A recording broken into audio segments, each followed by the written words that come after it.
Namibia Hören Spezial. Komm mit nach Etosha Heights. Wird präsentiert von Namibia Favorites, eurem Spezialisten für Namibia-Urlauber aus der Schweiz, Deutschland und Österreich. Mehr Informationen auch jederzeit unter namibiafavorites.de. Und jetzt wünschen wir euch viel Spaß mit dem Hitradio Namibia Podcast.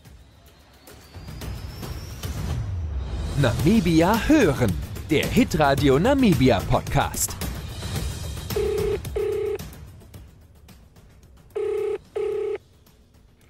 Hello. Hi, Morgan. Hi, are you at the gate? Yes, we're at the gate. Okay, good. I'm 2 minutes away. All right, I'll see perfect. you there now. Okay, perfect. See you just now. Bye. Thanks, bye. Herzlich willkommen zu unserem ersten Namibia Hören Spezial. Und da heißt es, komm mit zu Etosha Heights. Mein Name ist Katja Hase und ich habe meinen Kollegen Jasko Rust im Gepäck. Ja, und wir stehen am Tor von Etosha Heights, einem privaten Naturschutzgebiet direkt südlich vom Etosha Nationalpark. Auf 50.000 Hektar gibt es hier ganz viele Tiere, aber auch jede Menge Forschung. Denn, das ist besonders cool, Etosha Heights stellt sein privates Land Wissenschaftlern zur Verfügung. Und die dürfen wir jetzt 3 Tage lang begleiten. Das heißt, wir dürfen uns ausnahmsweise mal im Busch rumschlagen, um Tiere mit GPS-Halsbändern zu suchen. Und das alles zusammen mit Studenten und Dozenten aus dem Studiengang zu Naturschutz und Wildtiermanagement der NUST, der Namibischen Universität für Forschung und Technik. Ja, die forschen auf Etosha Heights nämlich zu den Bewegungsmustern von Wildtieren. Und dazu erwarten wir dann auch noch den Cheetah Conservation Fund, der hier in Partnerschaft mit der NUST und dem Umweltministerium 2 Geparde freilassen wird. Und guck mal, da, ich sehe Morgan Hauptfleisch schon kommen, einer der NUST-Dozenten hier und unser Begleiter für die nächsten 3 Tage. Vorher noch schnell ein Hinweis, wenn euch der Podcast gefällt, dann lasst uns gerne 5 Sterne da und abonniert Namibia Hören, den Hitradio Namibia Podcast. Und jetzt viel Spaß mit unserem Namibia Hören Spezial hier auf Etosha Heights. I'm Morgan Hauptfleisch. I am an associate professor in the Faculty of Health, Applied Sciences and Natural Resources in the Department of Natural Resources, Nature Conservation specifically. I also run what's called the Biodiversity Research Center, which is about multidisciplinary research at the university dealing with conservation-specific problems. And I do quite a lot of teaching at undergraduate level as well in ecology and wildlife management. And then supervise master's and PhD by research programs, and that's what connects us with the research in nature. Also es ging, ja eigentlich haben wir gedacht, jetzt als erstes gehen wir die Geparden suchen. Aber dann hat Morgan uns überrascht und zwar ist ganz in der Nähe vom Research Office ist ein Elefant und der Elefant ist kollert. Genau, und da fahren wir jetzt mal ganz schnell hin, weil wenn sich die Gelegenheit schon ergibt, dann wollen wir den auch mal suchen. Morgan fährt uns gerade. Morgan, can you tell us a little bit about that specific elephant? So this elephant is an elephant that moves between the national park and Etosha Heights, and it fits into a program where there are currently about 25 elephants throughout Namibia that are collared. Many of them were collared because they need to be monitored for human-wildlife conflict. So if they go near villages or crop fields, then farmers can get warned that they're in the area. But my particular interest with them is looking at whether they move differently if they're in differently managed areas. So between in a national park, in a private reserve where they're protected, in a communal conservancy, an area where farmers maybe are not happy with them being there. Do they move differently, and because of that, how do they survive? What's their ecology? What's their social behavior like? When we're looking at the human-wildlife conflict around Etosha, is that also something that is a huge, problem for the farmers? Well, for the farmers south of Etosha, certainly it is a problem. But it's interesting that we don't really know a lot about exactly where they're coming from. Everyone says, well, Etosha elephants are in the communal areas to the west. They come from Etosha. In south of the park, Kamanyap area, they come from Etosha. But we're starting to understand, it's a very young study now, that the movements are far more complex than that. That the elephants that are south of the park are actually elephants that are coming from the west and are connected to the desert elephants of the west of Kunene. So it's interesting, and Etosha Heights is one that's a very appropriate example of it having been. You see them there? Yeah. Okay. So that's her. So we'll drive in. Ja, wir fahren jetzt durch die Büsche. Bundu Ein bisschen näher ran. I always tell the students that if you drive through bushland like this, any bush that's lower than the car is fair game. You can go over the top of it. So sorry about that. Konnte man gerade gut hören? We actually have, one of the reasons that I wanted to come out, we've got a prototype satellite tag from Australia, which has not been used on wildlife before. So we've used the normal satellite collar that's used by the ministry and whomever, and then we've attached this prototype onto that collar to see how well it works. And it's much cheaper, and it has a solar panel, so it lasts a lot longer. So if it works, it would actually be very advantageous and allow us to collar a lot more elephants. Wir sind wirklich, also jetzt fast an Anfassnähe rangekommen. Das ist schon beeindruckend.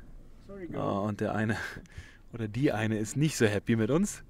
Die macht jetzt einen Bogen. One of the most wonderful things with my job is that I have the students with me, and many of them, the first time they see these animals, it reminds me of how special it really is to see them. And I think you actually become more attached to them as you start seeing what's happening with their data and their movements from the satellite imagery, because you just keep remembering or keep seeing that they're highly intelligent animals, and they're making specific decisions, probably more complex decisions than we make day to day, for their resources, for avoiding people, for avoiding predators, to get to the best grazing and browse, interacting with other herds. How far can an elephant walk roundabout in a daytime? Most days they would do 4, 5, 6 kilometers when they're just browsing around, but then they make these decisions to either move to new areas or use new water holes where they would do 20, 30 kilometers in a day. But what's really nice is that we have this whole gradient throughout the whole of the country, that we can look at how that differs between really dry areas. Oh gosh, I think we've got a flat. Okay, es kann sein, dass wir einen Platten haben. Morgan hangs his head, so that might be the case. Das gehört auch dazu. Also, ja, so, wir müssen raus, wir stehen mitten im Busch. Well, that gives you the whole experience. Ja. So. Do you need help? Jasko is here to help. Just watch behind you. Ja, wir sind der Lookout hier. Ja, wir sind Lookout. Also nur um das Ganze mal zu beschreiben, wir stehen hier mitten im Busch bei Etosha Heights, haben gerade die Herde Elefanten passieren lassen. Die sind glücklicherweise jetzt, ich sag mal so 100 Meter von uns entfernt. Und sehr viel Busch zwischen uns. Es ist sehr viel Busch zwischen uns, ja. Und der rechte hintere Reifen hat es leider nicht gepackt. Ich kann mich gerade überhaupt nicht konzentrieren, weil ich glaube, Jasko rennt schneller als ich. Das ist, was ich gesagt bekommen habe von meiner Frau, als sie heute Morgen ins Auto gestiegen ist. Du musst immer nur schneller rennen als Katja. Oh, da kommt noch ein Elefant. Morgen. There's another elephant coming. Morgen interessiert das alles noch nicht so wahnsinnig. Der steht hier und schraubt freudig rum. If they're walking to us, generally that would mean they'd give us a wide berth and go around us. Unless this is also a young bull, so yeah, if they see you far away enough, then usually they would avoid us. I'm just putting that positive energy out there, that he's taking a turn. And there we go. Ja, ungefähr so, ja, ich sag mal 30, 40 Meter vom Auto hat sich der Elefant dann doch entschieden, okay, mit denen will ich doch nichts zu tun haben.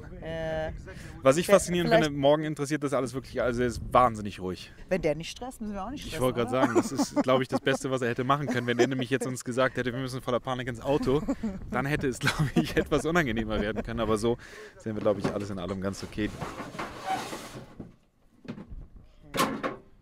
So, der kaputte Reifen kommt noch hinten in den Kofferraum.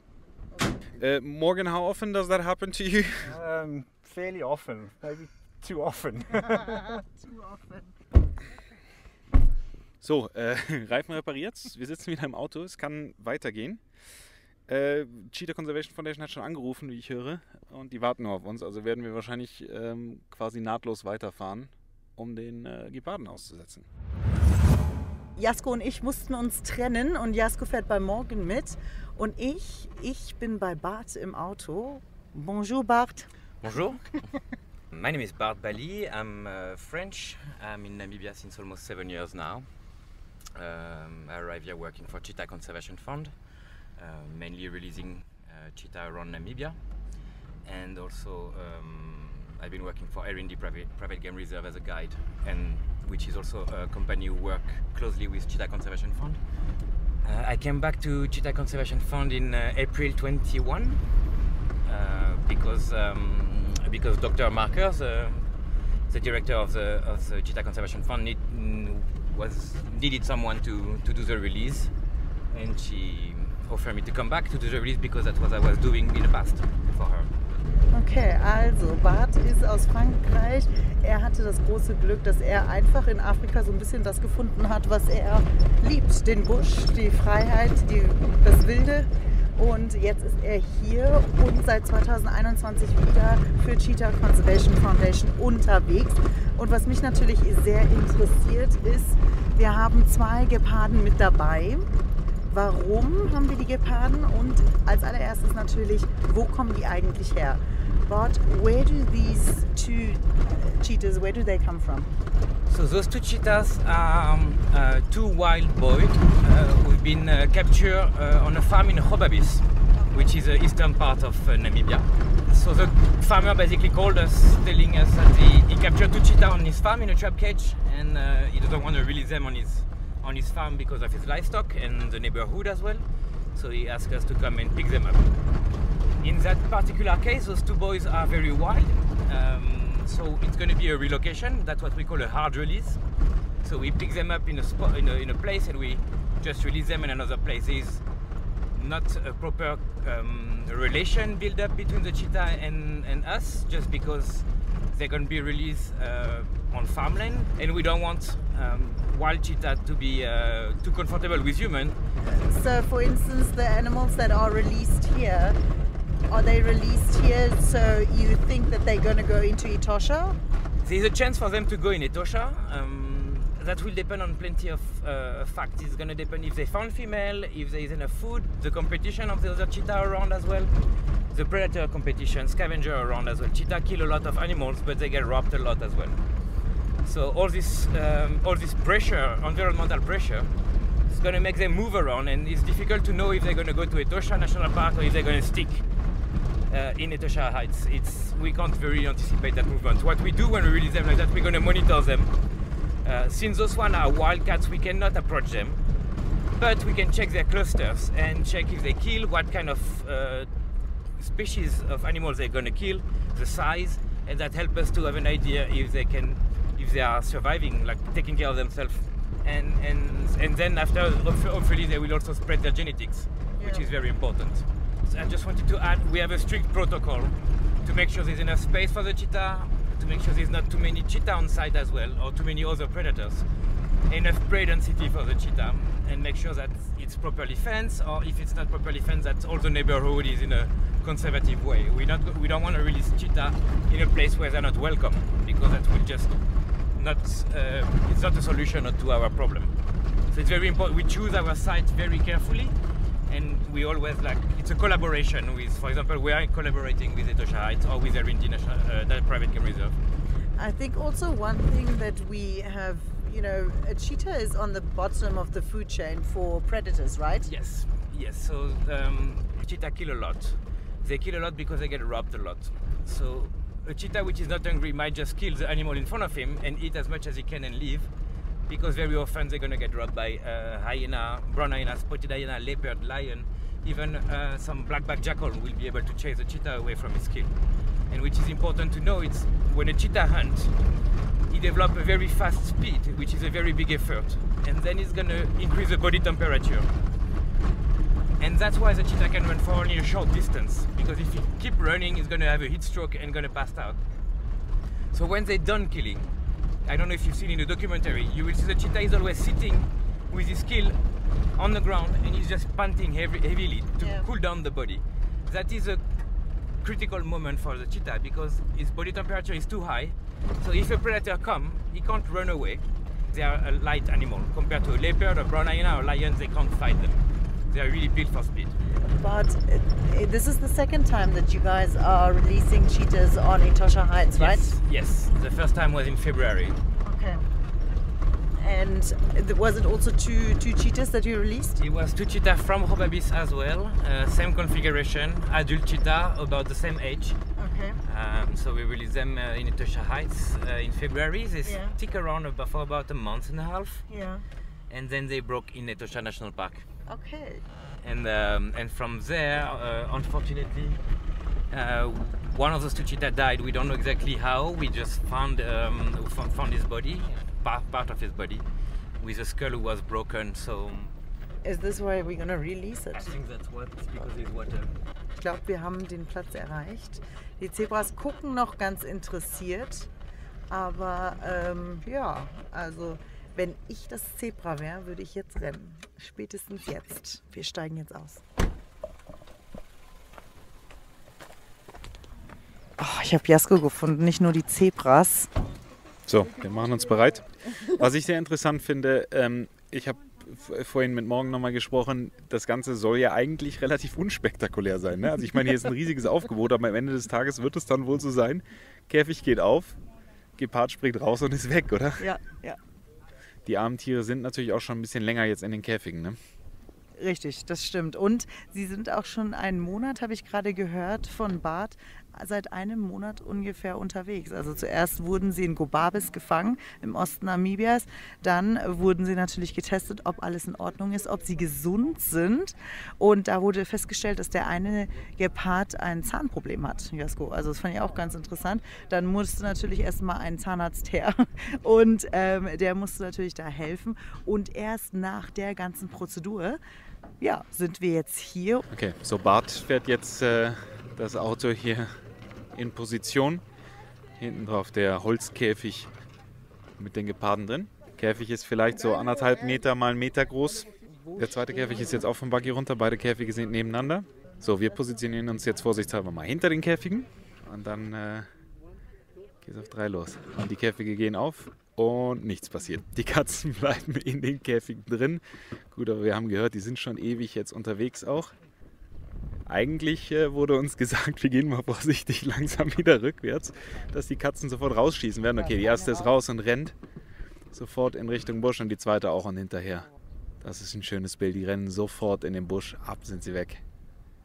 Ein bisschen gedauert, bis sie realisiert haben, dass der Käfig offen war, glaube ich. Schöne Bilder, oder? Alle glücklich. Ja. Und ich sage mal so weit, gut auch für die Zebras, denn sie sind in eine andere Richtung als die Zebras. Sehr wichtig, sehr wichtig. Alle aufatmen, glaube ich. Das ist schön. Gibt es noch hier ein paar Umarmungen, alle sind glücklich, hat alles funktioniert. Wunderbar. Wir gehen jetzt mal gerade noch zu Emanuel, das ist der Student, der nachher dann die Bewegungen dieser Cheetahs verfolgen wird. Und morgen, und die halten jetzt ein Gerät in die Höhe, womit sie direkt erstmal checken wollen, ob die Halsbänder auch funktionieren. This antenna is going to pick up the beep beep sign, and as strong you can hear it, the closer the cheetah is, or the collar is actually. So if it's very loud, you should turn around. Yes, actually I should run faster than the cheetah. Well, good luck with that. Did you get any signal yet?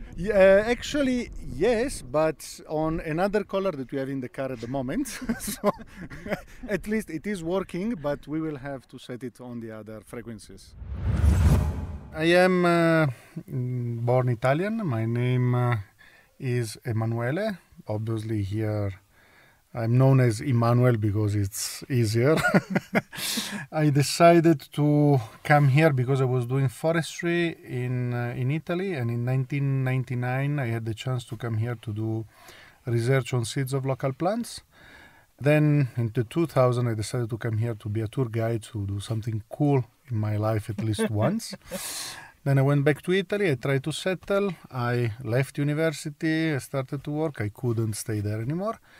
And then I decided to come here in 2003. I moved permanently in 2003. I have my own travel agency. In obviously 2020, COVID hit everyone.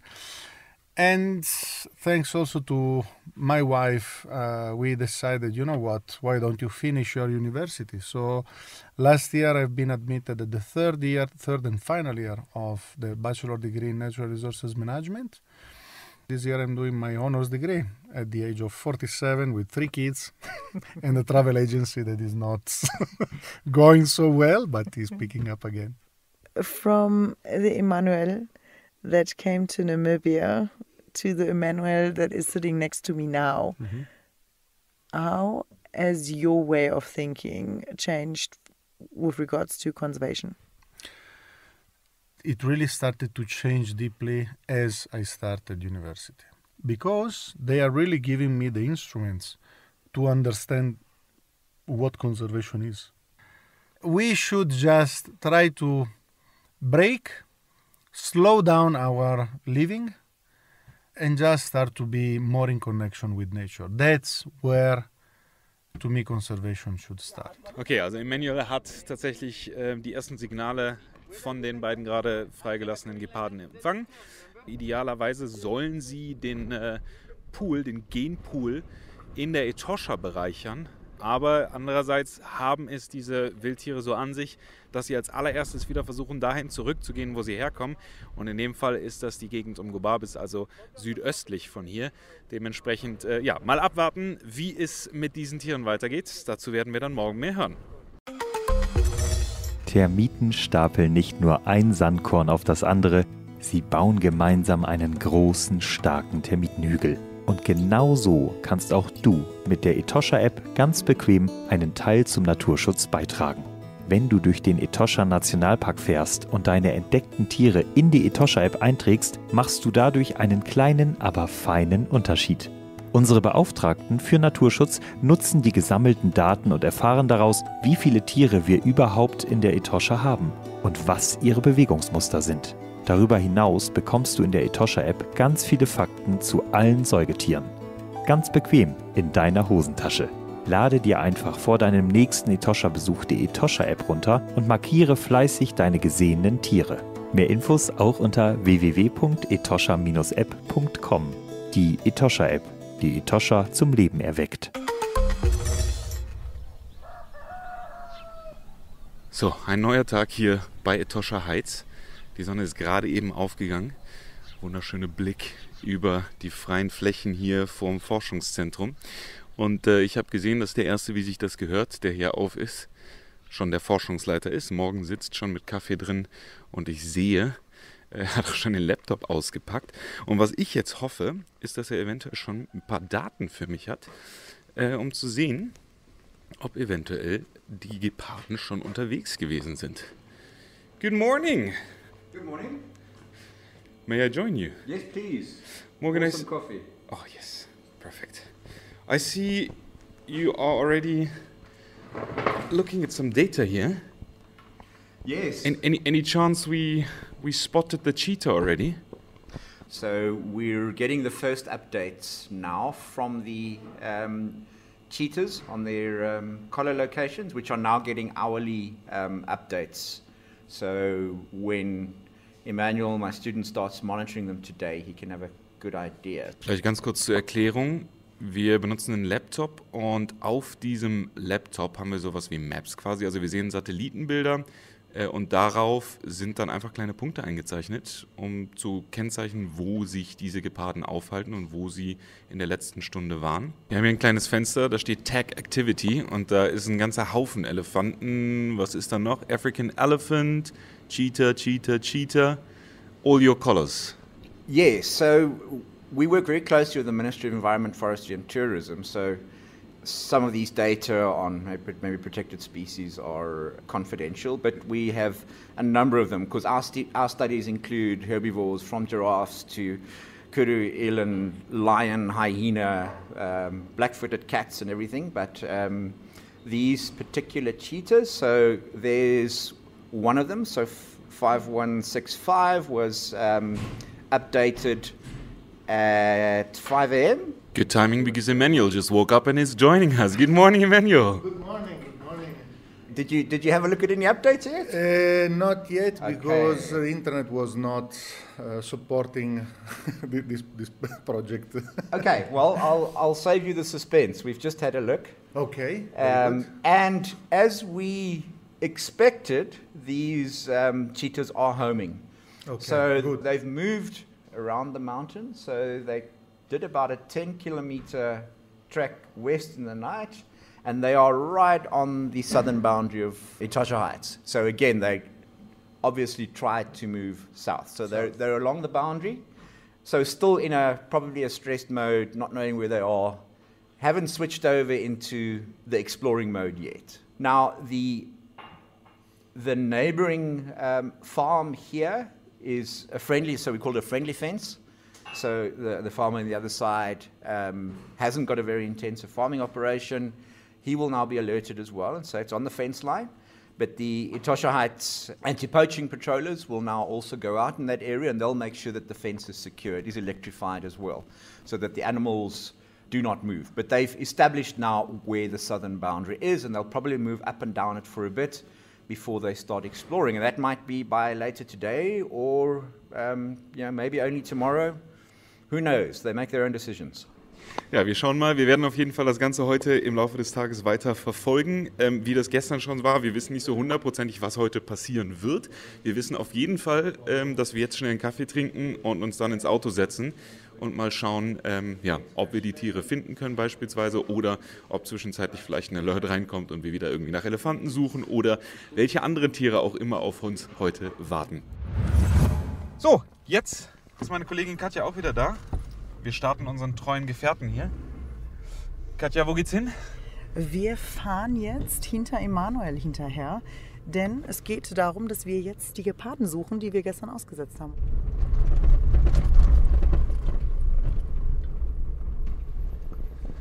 So, aussteigen. Okay, wir sind am Wasserloch, wo wir gestern die beiden Geparden freigelassen haben.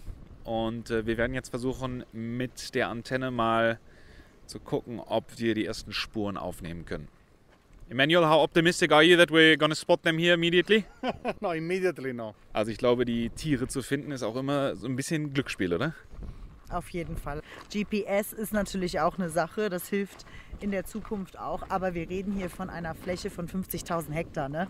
Wir sehen jetzt, wie der Emanuel da sucht. Er steht und hat die Antenne, was eben der Jasko ganz gut beschrieben hat, als altes, was hast du gesagt? Blitzableiter. Als alter Blitzableiter. Zum Glück sind keine Wolken am Himmel. Ne? Ich glaube, er hat... Did you find something?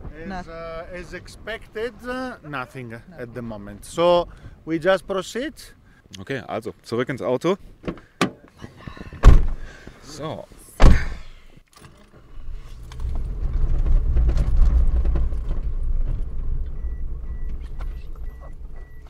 Wir haben wieder gehalten und das Piepen war gerade kein Signal. Das war unser Auto, das mit uns gesprochen hat. Also wir haben kein Beep, Beep, Beep gefunden. Wir machen uns weiter auf den Weg und suchen unsere gepunkteten Freunde. Oh. Wir sind wieder zurück beim Research Center. Nach einem erfolgreichen, geht so erfolgreichen Morgen. Wir haben viel gelernt, aber gesehen haben wir die Geparden nicht, ne? Nee, leider haben wir es nicht geschafft. Wir sind also ungelogen, glaube ich, 4 Stunden rumgefahren und haben sie gesucht. Haben sie leider nicht gefunden. Ja, also wir sind jetzt wieder am Forschungszentrum.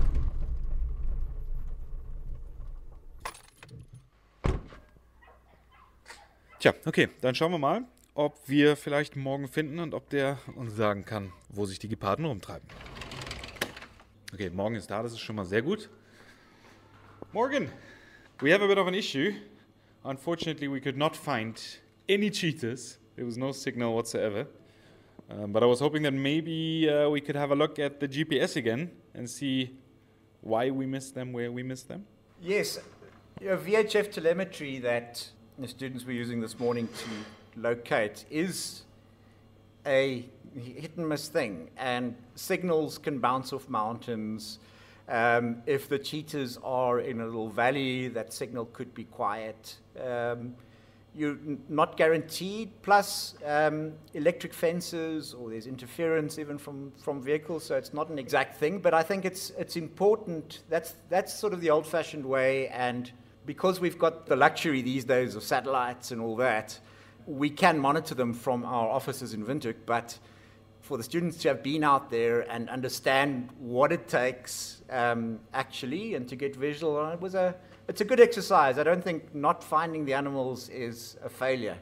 And we connected this morning with the Earth Ranger group that does this interface for us and said, please bring in these animals so that we can see it on our Etosha Heights map. So there you can see the map. And if I pull back a little bit, you can see the cheetah. There's a little icon for the cheetah. Das sieht ein bisschen aus wie so eine kleine Wanderkarte quasi. Also wir sehen die roten Umrisse von Etosha Heights und da drin sind halt dann als kleine Symbole die ganzen verschiedenen Tiere mit ihren Halsbändern, mit ihren GPS-Halsbändern. Und ich sehe jetzt gerade ganz unten links am südlichen Fence, am südlichen Zaun, finden wir den Cheetah. Also wir wissen, sie sind am Leben, sie sind am südlichen Zaun und wir sind wahrscheinlich also wirklich wenige Meter an ihnen vorbeigefahren, ohne sie zu sehen. Aber so ist es manchmal, ne Katja? So ist es. Wir sind in der Natur und die Cheetahs haben ja auch eine Farbe ähnlich wie das Gras hier. Also das heißt, man muss wirklich gut hingucken und es zeigt, vielleicht die Brillenträger war doch nicht die beste Option, dass wir uns auf den Weg machen. Aber ja, es besteht ja noch Hoffnung morgen, ne?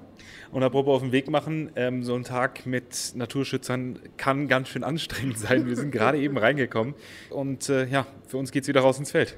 Wir fahren jetzt Richtung Grenzzaun zwischen Etosha und Etosha Heights, also dem Nationalpark und Etosha Heights, und schauen uns das mal an, was wir da vorfinden. The interesting thing about the fence, though, is that these studies have found that fences in general have quite an effect on wildlife. Now, we already know it's established as an ecologist working in a dry savanna. The one mechanism that animals can use to adapt to this variable rainfall, so to drought, if there is drought, which is very common in these dry areas. So the mechanism to cope with that is movement. Moving in the direction of where there is better grazing, moving to where rainfall might have happened. And limiting this with fences can have a negative effect. Obviously the fence has a purpose as well.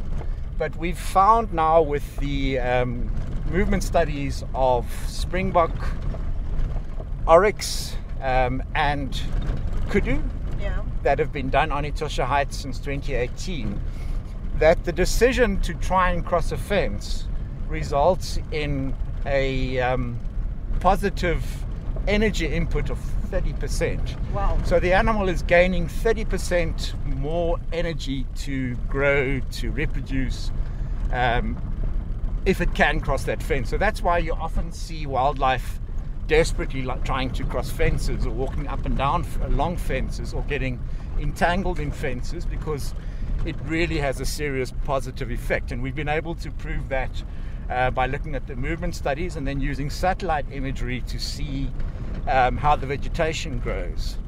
We've got wonderful access to satellite imagery that can show us how vegetation changes at a 5-day interval.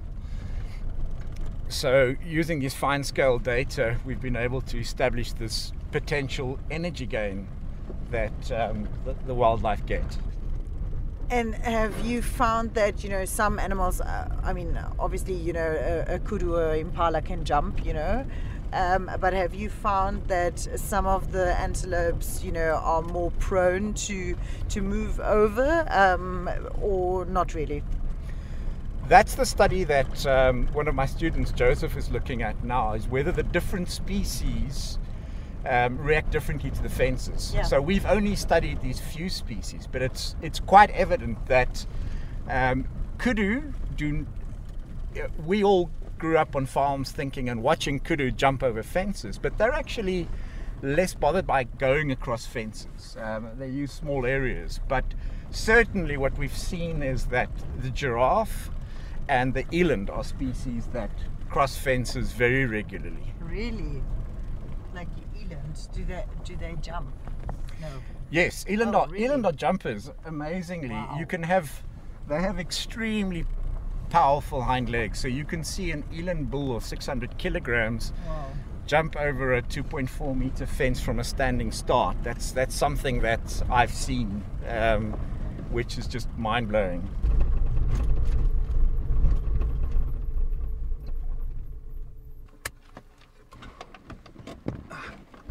Okay, also wir stehen jetzt hier am Zaun, am Begrenzungszaun zwischen Etosha und Etosha Heights.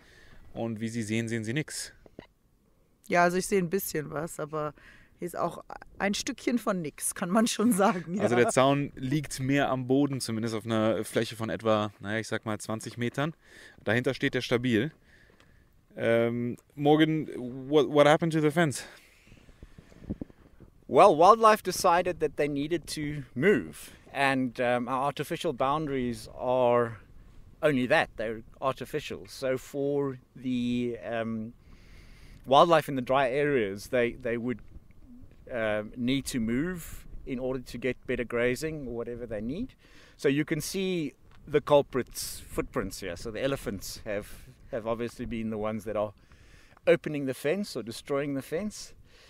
But what's interesting to notice is this particular area in the fence that we're standing on gets repaired probably once a month, if not even more often. And then the elephants come back and they destroy and the fence gets fixed. So the part that I told you that the wildlife are moving across the fences to actually gain energy by up to 30%, the elephants are providing that ecosystem service to the other wildlife basically, although they're also using it in that sense. So a lot of my philosophy around looking at the movement of wildlife between protected areas and privately owned areas is the whole concept of landscape conservation.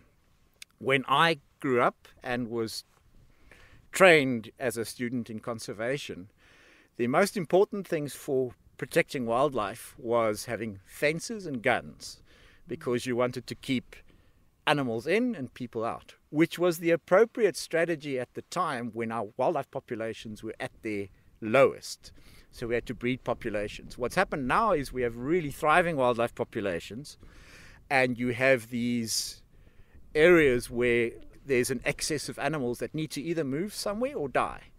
So those choices get made. So there's a lot more of a focus now, even within the Ministry of Environment, Forestry and Tourism, to look at landscape conservation. So benefits of parks, not just for the nation, but for the surrounding communities to parks. A lot of people argue that, fencing is keeping the poachers out. Is that accurate? Well, it is obvious that if you do have a weak fence, that it would be places that poachers could get into. So you see this fence post here. Yeah. So we have, Etosha Heights have cameras up there. So these are specialized cameras that have artificial intelligence in them. And these cameras are trail cameras or camera traps that pick up movement. But they have software in them that can distinguish between different things that they see. So if there's any movement here that's identified as people or vehicles, immediately a notification goes to the anti-poaching team to respond. We've also been able to scientifically then use that information and program that we are looking for predators, specifically predator movements now. It was first the antelope, but now we're moving to predators. So it can distinguish between a cheetah, a leopard, a lion, and a hyena. So I would get alerts. It would be on my phone now. If there was a cheetah or leopard or whatever, we would get the alert and get that image transmitted through the NPC SIM card that's in the cameras as well. And through that, you would also then be able to identify poachers? Yes. So the anti-poaching team will then immediately get those, and then eventually that's something that will alert them to mobilize if it's not vehicles that they recognize or people that they recognize. There's cooperation between the park and the neighbors. So they would mobilize the NDF, the helicopters, and vice versa, because Etosha Heights also have aerial support. They have a gyrocopter that moves throughout the area. And it is very much, that's also something I think that's a benefit to neighbors from having a national park with the resources for anti-poaching to move in. And in that way, there have been quite a number of successful arrests with the cooperation. But in the national park, imagine having 2.5 million hectares to cover, 800 odd kilometers of fencing to patrol. It's a huge issue for that protection. Das ist ein spannendes Thema und das ist ein Thema, was man definitiv nochmal in einem anderen Rahmen vielleicht ein bisschen intensiver aufgreifen muss. Für uns geht es erstmal wieder zurück. Morgan, where are we headed next? Well, the sun's going down, so... To the beer. I think so. Also ab nach Hause mit uns. Nach einem wirklich schönen Tag draußen und sehr viel Natur um die Nase, die da geweht ist, hört man im Hintergrund, das Feuer ist an, die anderen erzählen schön. Und ich habe mir ein stilles Eckchen gesucht, denn ich sitze hier mit Joseph. Hey, hello. Hi, Joseph. All right, my name is Joseph Haitula, and sometimes they do call me Tuafeni. All right, Joseph, and I see that, all the students that are here, everyone has their own little project. And what exactly is your project?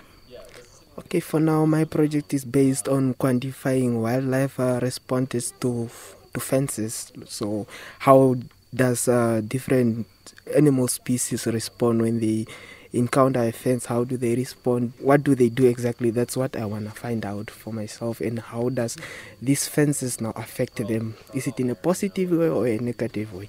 Joseph, when you look at, the future of conservation, is that something you want to be part of? In the past, I would have said no. But then for now, yes, we have to conserve these species, otherwise we as humans will also not live. So if we conserve these species, then life will live longer. I love it. And I think, this is the future for us, and I'm very happy to see that our youth is interested in nature. What was that? Are you hearing it? Yes. It's a lion.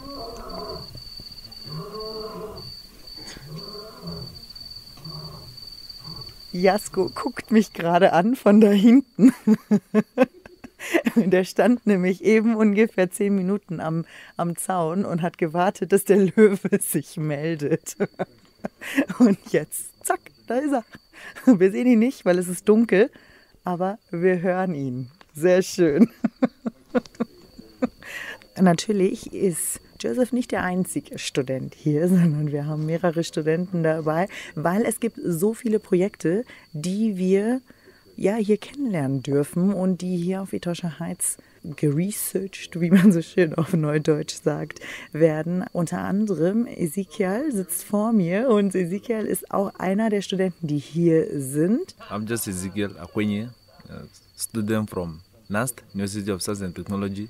I am from Omsati region, just the next region from this one. We are in Kunene right now, so the next region. What is your project? My project is using camera trap data that were placed at different waterholes within the park, Etosha Heights. it's just to determine and compare the abundance and the diversity of the relationship between herbivores and carnivores, and also to focus on the implications for the management park. Okay. That's one of the objectives that I'm focusing on. And it's a great way to get to know our own country, right? Yeah, very, because we have people in our country that are not aware of this. They didn't see any lion, no kudu, nothing. Only tourists that see that. So for me, it's an opportunity. I see this for free. Yeah. Yeah. If you go back home, go back to the north and you start talking about conservation, is that something that people are interested in or not really? Not a lot of them are interested. So if you tell them that you don't need to kill a bird, then they'll tell you why. So their mindset is still not into that. If we don't know, we will go on the way, our forefathers have done it before us, but we are the next generation. We know some things need to change. And do you feel that that is something that you would like to also, contribute going forward? Yeah. I would like to make awareness at least, because we lost a lot of birds in the north part.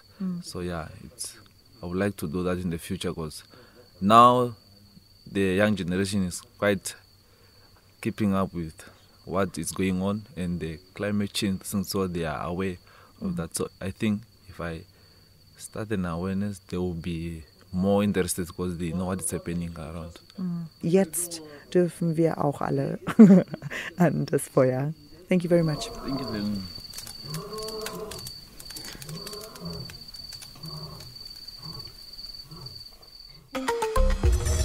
Namibia Favorites ist euer Namibia-Spezialist. Vor allem maßgeschneiderte Routen nach Namibia, die ganz nach individuellen Wünschen zusammengestellt werden. Egal ob für Familien, Selbstfahrer, Luxusflugsafari-Abenteurer oder Camping-Liebhaber. Und natürlich haben wir auch Etosha Heights im Programm. Der tägliche Kontakt zu unseren Kunden und unseren Partnern vor Ort ermöglicht uns immer auf dem neuesten Stand zu sein. Auf unserer Webseite namibiafavorites.de findet ihr viele Ideen für eure Wunschreise nach Namibia. Und damit wünschen wir jetzt allen Hörern weiterhin ganz viel Reisevorfreude und spannende Momente im Hitradio Namibia Podcast.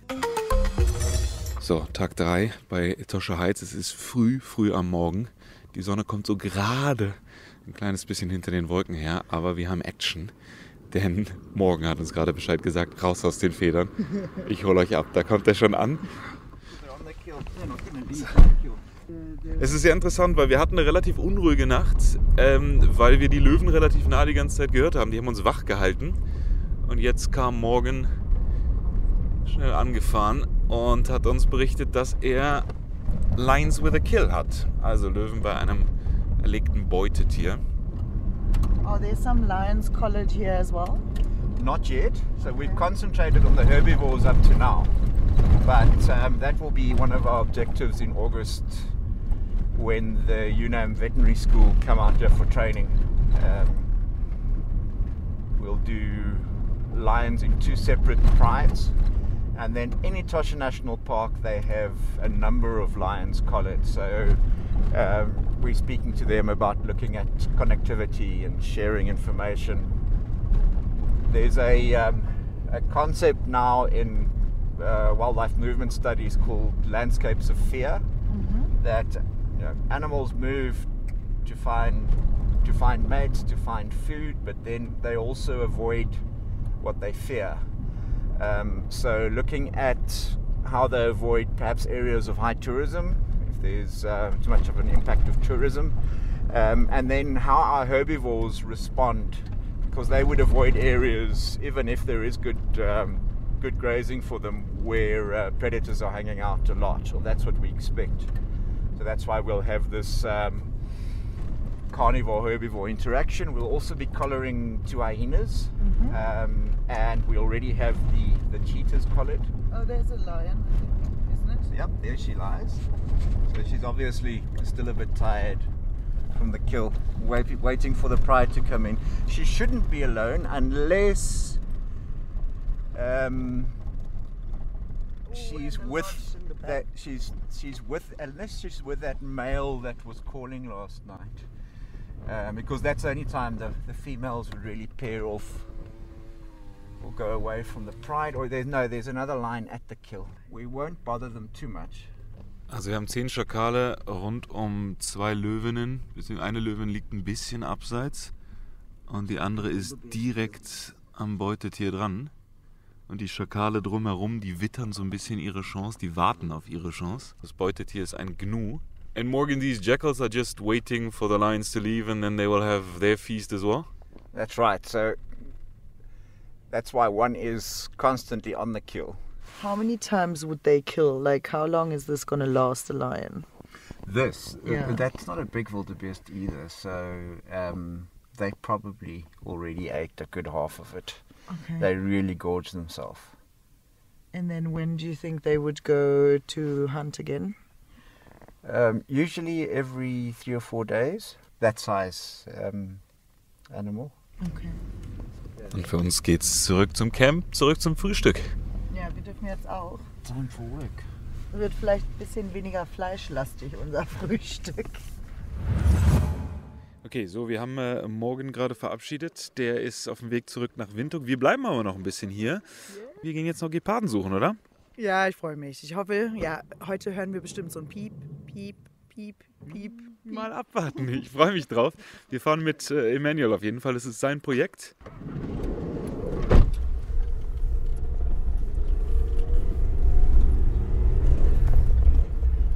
Okay, wir fahren also jetzt durch die Wildnis, bisschen wie gestern, und versuchen mit der Antenne das Signal aufzufangen. Wir haben von den GPS-Daten heute Morgen so eine eventuelle Idee bekommen, dass sie vielleicht ein Beutetier gefangen haben. Da waren viele Punkte über mehrere Stunden an einem Ort. Das ist ein Indikator. I have the coordinates. I'm going to put them here. Emanuel packt jetzt die Koordinate in ein GPS-Tool und hoffentlich kommen wir dann näher ran und wissen so ungefähr vielleicht doch, wo sie sind. Der Wind ist echt stark, also es ist schwierig. Jetzt fahren wir geradeaus weiter am Zaun entlang und immer in Richtung GPS-Koordinate.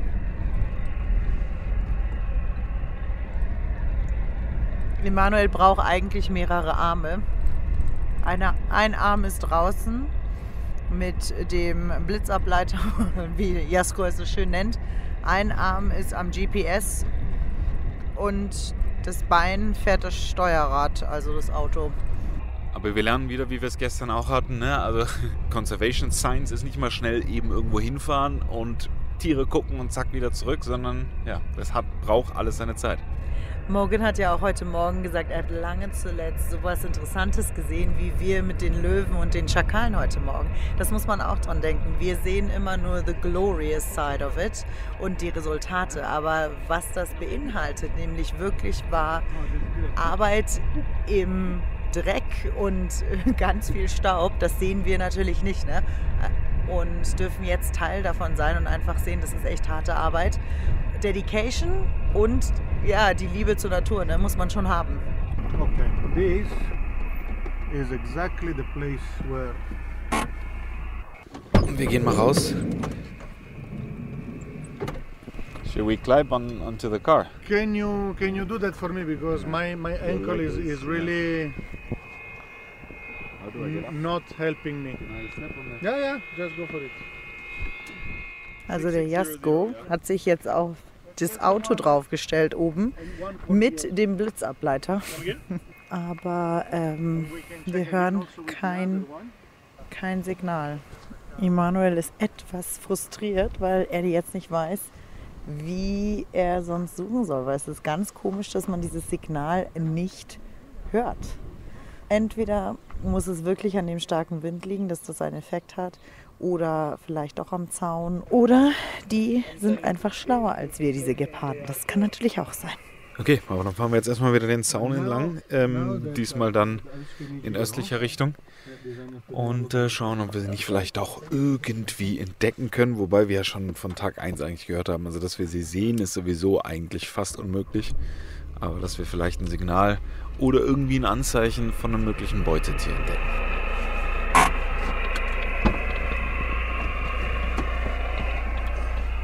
Manuel steigt mal kurz aus und sucht, glaube ich, jetzt nach Spuren, oder? Aber da sind Abdrücke. Ja, also ich bin ja nicht so ein Spurleser, aber das eine könnte fast ein Gepard sein. Los, komm, wir gehen mal raus. Wir laufen jetzt mal hier draußen auf der Straße gerade lang. Und Emmanuel zeigt auf den Boden. Wir sehen hier Spuren, könnten von einem Raubtier sein. These look like cheetah spurs. You can see, actually they are cheetah spurs. You can see in front here. Cheetahs have got the nails and they leave these dots in front. So this is cheetah. And these nails are non-retractable, right? They are not retractable. They are like the dog ones. So if it would have been a lion, you would not have seen this little line in front here. This is the place where they are. Also, I mean, we at least found something, yeah. And they were walking that direction. also, wir haben sie gefunden. Wenn auch nicht mit dem elektronischen Gerät, sondern auf die altmodische Art und Weise. Ja, Trekking, richtig Spuren lesen. Und wir schauen uns gerade das Gras an. Also das Gras geht mir bis übers Knie. Ne? Also es ist sehr hoch, sehr buschig hier, viele Bäume. Und ich bin mir eigentlich fast sicher, dass die da drunter liegen irgendwo und uns vielleicht auch ein bisschen beobachten und sich eigentlich ein bisschen freuen, dass wir sie nicht finden. Zumal uns Morgan auch gesagt hatte, dass es wahrscheinlich so ist, dass sie so eine Panik jetzt vor Menschen haben, nachdem sie gefangen worden sind, dass die beim ersten Anzeichen natürlich erstmal Reiß ausnehmen werden. Also ja, die Wahrscheinlichkeit war recht gering, dass wir sie sehen. Aber wir haben ihre Spuren gefunden. Wir wissen, sie sind hier, auch wenn die Elektronik das nicht ganz so bestätigen konnte. Aber wir wissen es über die GPS-Daten und haben jetzt halt auch auf dem Fußboden quasi den Beweis. Emmanuel, are you happy with the find? Because I mean, we've proven two different ways that they are actually here. Yes, no. I'm actually. That's what I was expecting. You know, I was not expecting to see them because the noise of the car, the smell, the wind puts them in alarm long before we arrive, for sure. But I'm quite happy that we found some proof that there are cheetahs here. I cannot say if they are residents or not, but let's say that since we know that this is the place where they are from the GPS, I'm quite confident that these are their sign of being here. Alright, let's go home. Okay. Okay, zurück in den Bus. Bist du zufrieden? Bist du happy? Ich bin happy und ich fand es eigentlich fast sogar noch cooler, muss ich ganz ehrlich sagen, dass wir auf einmal angehalten haben und Emmanuel steigt aus, und weil er einfach nur eine Spur gesehen hat. Also ich bin sehr happy. Wie sieht es bei dir aus? Doch, ich auch. Ich finde manchmal weniger ist mehr, und in dem Fall ist es ja ein Gefühl und wir sind ja auch Teil irgendwie, man fühlt sich ja, als ob wir Teil davon sind. Ne? Ich fühle mich, als ob ich die 2 Katzen oder die 2 Tiere irgendwie mit hier rausgelassen habe, und natürlich möchten wir auch, dass sie hier sind und sich hier wohlfühlen, und es sieht auch ganz so aus. Und wenn man auch vergleicht, zum Beispiel im Februar wurden ja schon mal 2 rausgelassen, und da hatte Morgan ja auch gesagt, dass der eine sich jetzt hier wohlfühlt. Ne? Also dass man sieht, er hat sich eingelebt, er hat das zu seinem neuen Zuhause gemacht, und das wünschen wir natürlich den beiden jetzt auch. Wir haben kurz mal Pause zwischen Geparden suchen, und ich habe mir den Tobias geschnappt, weil mit Tobias habe ich noch gar nicht geredet. Tobias ist einer der Studenten, die auch mit Morgan hergekommen sind, und es ist für ihn das erste Mal hier auf Etosha Heights. Hi, I'm a student from the University of Science and Technology, NUST. Okay, and Tobias, your surname? It's actually Amoshe. How did you grow up in the north? Was your family farming, or did they work in one of the biggest cities? How was it? We have a farm down in the Congo. We farm mahangu. It's like any other Ashvambo. We are a big family. I'm in the 9th from the 10th of my siblings. Farming is the main source of either income or survival back where I'm from. And Tobias, so if you meet up with your siblings once in a while, you know, and you start talking about your work, how do they react? So my elder brothers are quite difficult to talk to when it comes to conservation, but the younger ones seems to be very much interested. And then, Tobias, what made you realize that this conservation is the path for you? One of the main factors that I will point out here is our people have been really ignorant that conservation is more of a thing for some people. Like maybe certain race are for conservation, which is not really true. The truth is that anybody who wants or who is willing or has a love for nature has a place in conservation. That gap between individuals who in conservation and the other people, that really motivated me to say, I mean, why is other people doing this for the good of nature and I can't? We can't really talk too much about the project that you are currently working at because you dealing with an endangered species. Very much.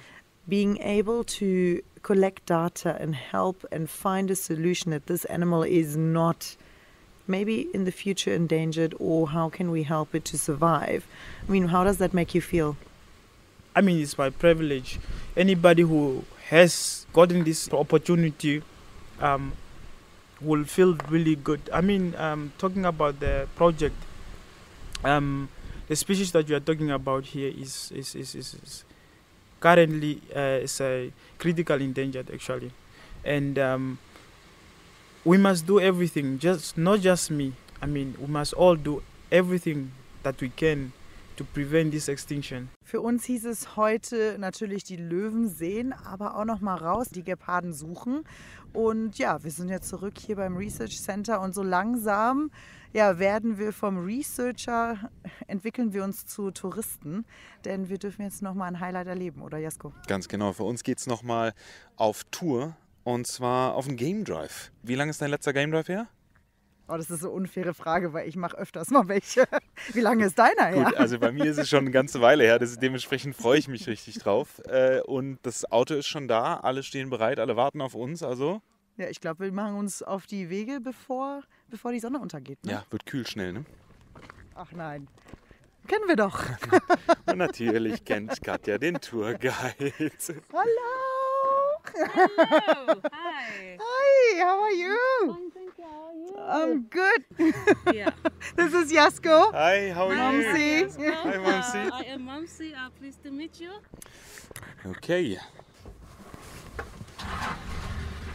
Da sieht man doch wieder, die Tourismuswelt ist so klein.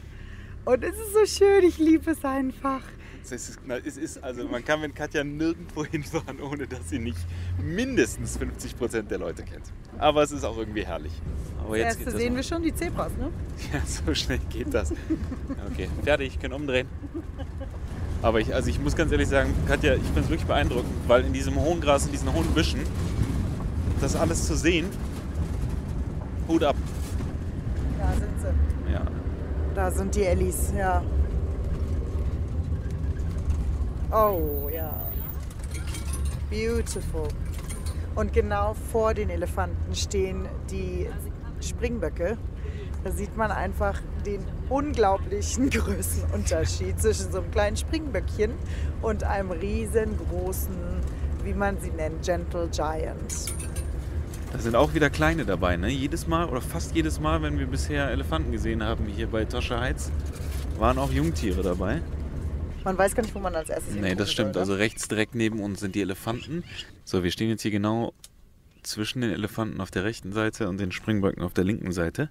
Elephants' feet, the front foot are normally round, and the back one is more of an oval shape. All right. The reason why it's round is it takes the weight of the trunk, the tusk, the big skull, just for the balance. All right. And then the back feet is for the speed. You know, it gives the elephant the speed to go to the front, whereby an angry elephant can run up to 80 kilometers per hour. Ooh, okay. Sure. They are fast. You can't outrun an elephant, ne? You can't outrun an elephant, no ways.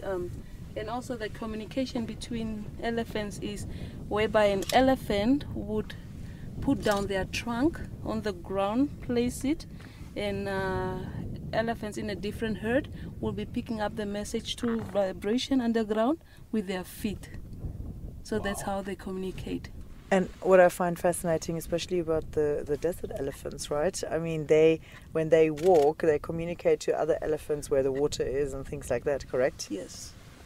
So an elephant herd is normally run by an a female cow, an old female cow, whereby she would kick out the young bulls out of the herd so that they don't mate with the sisters. Yeah. Die beiden jungen Bullen da haben richtig Spaß miteinander. Aber also wenn ich mal sie richtig verstanden habe, ist ihre Zeit in der Herde auch irgendwie so relativ bald vorbei. Und ganz hinten am Hintergrund laufen majestätisch die Giraffen vorbei. Aber guck mal, auch der Blick da hinten an den Horizont. Also diese Herde Elefanten ist wahnsinnig langgestreckt mittlerweile. Egal wo man hinguckt, sieht man einen Haufen von ihnen. Ja, es kommen immer mehr Elefanten aus dem Busch. Also das war auf jeden Fall ein Highlight des heutigen Tages, oder? Ich glaube, ein Highlight der letzten 3 Tage auf jeden Fall. So viele Elefanten auf einem Fleck ist für mich nicht typisch namibisch. Also ich kenne das gar nicht. So natürlich gibt es das immer wieder mal im Etosha und so. Aber so viele, also ich glaube, wir haben bestimmt um die 30, 35 Elefanten mit Kleinen gesehen. Und jetzt machen die sich alle auf den Weg. Und vor uns wirklich, es sieht aus wie im Dschungelbuch. Ja, jeder herrlich. Hält sich fest am Schwanz und los geht's. Und wenn man zurückguckt, sind überall immer noch Elefanten im Busch. Also die Nachzügler müssen jetzt noch zur Herde aufschließen. Und jetzt vielleicht zum Abschluss noch die Hyäne? Hyäne? Ich habe sie nicht gesehen. Wenn, dann wirst du sie spotten, Katja. So are you also having bad eyesight like the wildebeest because they would normally stay with different animals just to find direction? Thank you, Mamsi. Thank you. Okay, sorry. So you're with Katja, eh? Because the wildebeest normally will be with the zebras. Just like right now, there's zebras. Yeah, but yes, that's why I took Katja along. Oh, I took you along, so I can brag about my eyesight.